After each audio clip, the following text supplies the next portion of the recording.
Perkenalkan, nama saya Mei Arafi, NPM 1851010141 dari kelompok 13.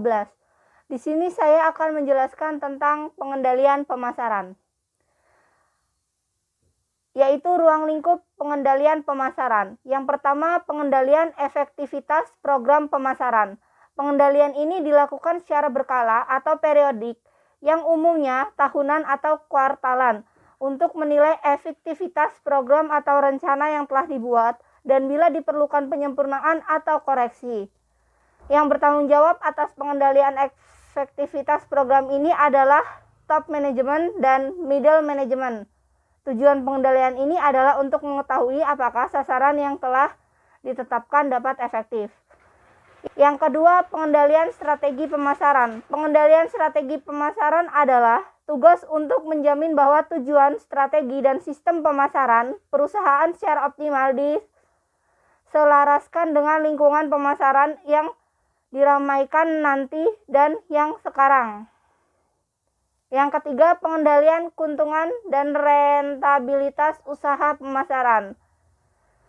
Pengendalian atas profitabilitas adalah tugas untuk menentukan profitabilitas yang sebenarnya mengenai produk perusahaan, wilayah, bangsa pasar, dan saluran niaga. Yang keempat, pengendalian efisiensi pemasaran.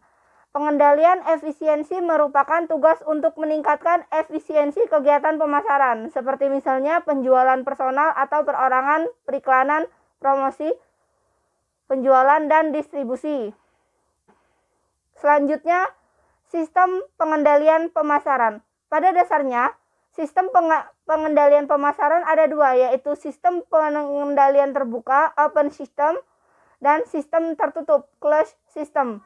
Dalam sistem pengendalian terbuka, semua pejabat atau pelaksana di bidang pemasaran mempunyai wewenang yang terbatas. Semua masalah yang dihadapi dilaporkan dulu pada atasan, dan atasanlah yang mengambil keputusan. Oleh karena itu, semua hal yang diputuskan oleh atasan, yaitu manajer pemasaran, maka kegiatan atau masalah harus diketahui oleh atasan tersebut.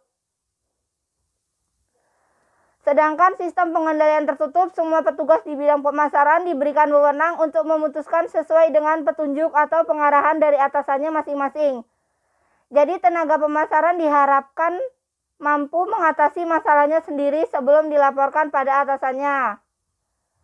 Adapun proses sistem pengendalian, yang pertama menentukan apa yang dikendalikan, yang kedua menetapkan standar, yang ketiga mengukur kinerja, yang keempat membandingkan kinerja dengan standar, yang kelima menentukan alasan penyimpangan, yang keenam melakukan tindakan koreksi.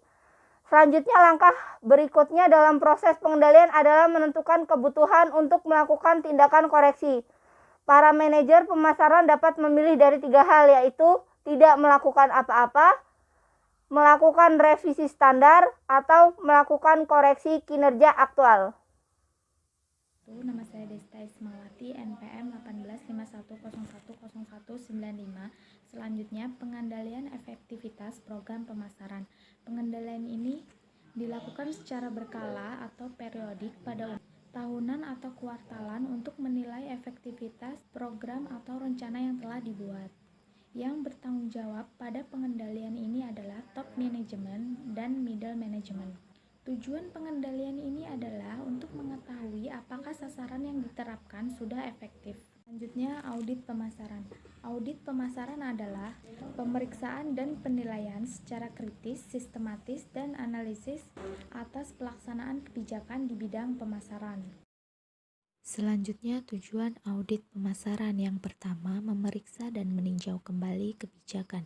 Yang kedua, menilai apakah pelaksana di bidang melaksanakan kebijakan. Yang ketiga, sebagai alat manajemen. Yang keempat, sebagai alat pengukuran. Ada 4 ciri utama audit pemasaran. Yang pertama, pemeriksaan dan penilaian secara menyeluruh. Yang kedua, pemeriksaan dan penilaian secara independen. Yang ketiga, pemeriksaan dan penilaian secara sistematis. Yang keempat, pemeriksaan dan penilaian secara berskala.